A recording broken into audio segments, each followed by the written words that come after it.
Bismillahirrahmanirrahim. Assalamualaikum warahmatullahi wabarakatuh. Alhamdulillahirabbil alamin. Allahumma salli ala sayyidina Muhammad wa ala ali sayyidina Muhammad.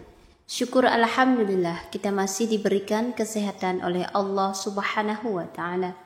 Baik para sahabatku, jangan pernah tinggalkan 3 doa mujarab ini saat sujud terakhir. Apapun yang kita mau, Allah cepat mengabulkannya. Sahabatku yang dirahmati Allah, doa merupakan salah satu sarana untuk mendekatkan diri kepada Allah Subhanahu wa taala. Allah Subhanahu wa taala selalu mendengarkan doa hambanya, bahkan yang hanya diucapkan di dalam hati. Sejatinya manusia diciptakan dan diberi akal oleh Allah Subhanahu wa taala.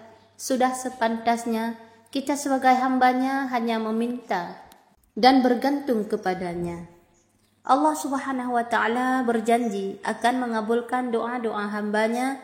Hal ini tertulis di dalam Al-Quran, surat Ghafir ayat 60.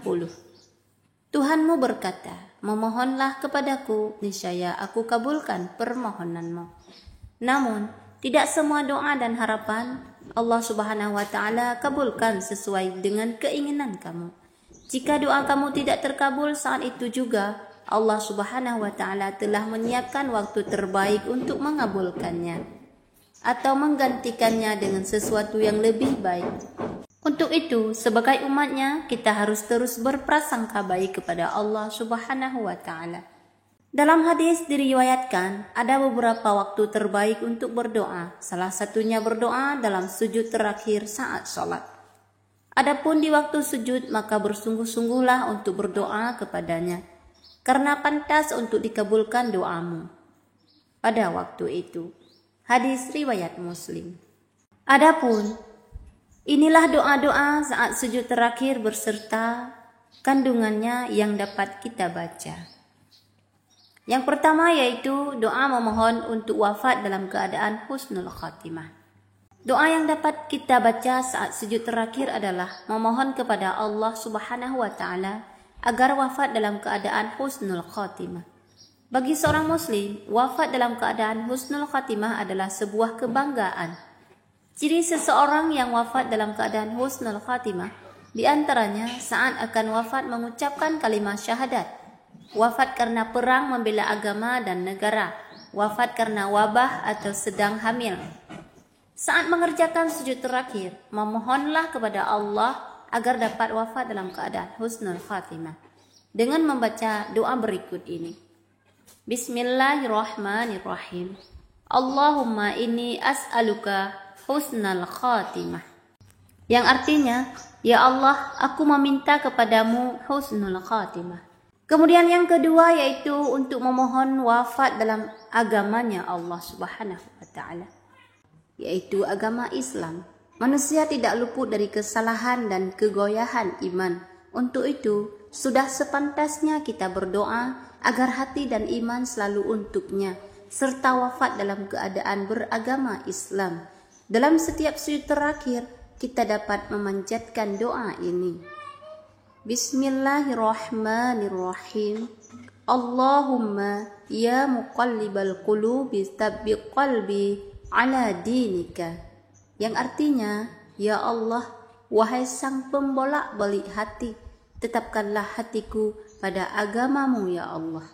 Kemudian yang ketiga yaitu memohon untuk wafat dalam keadaan sudah bertobat.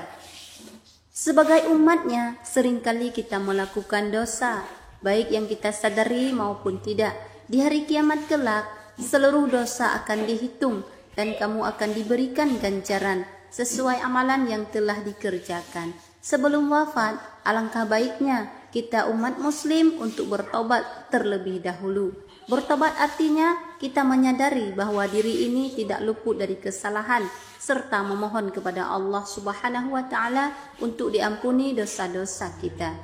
Agar mendapat ampunan dari Allah, inilah bacaan yang dapat kita baca saat sujud terakhir. Doanya yaitu Bismillahirrahmanirrahim. Allahumma rzuqni taubatan nasuha qabla al-maut. Yang artinya, ya Allah, berilah aku rezeki taubat nasuha atau sebenar-benarnya taubat sebelum wafat. Demikian wahai sahabatku, itulah 3 bacaan doa yang dapat kita baca saat sujud terakhir dalam salat kita. Hal ini dikarenakan saat sujud adalah waktu paling dekat dengan Allah Subhanahu wa Ta'ala. Maka sebagai hambanya, kita dianjurkan untuk memperbanyak memanjatkan doa selama sujud terakhir kepada Sang Pencipta. Demikian wahai sahabatku, itulah yang dapat saya sampaikan. Semoga video ini bisa bermanfaat bagi kita semua. Amin ya Rabbal Alamin.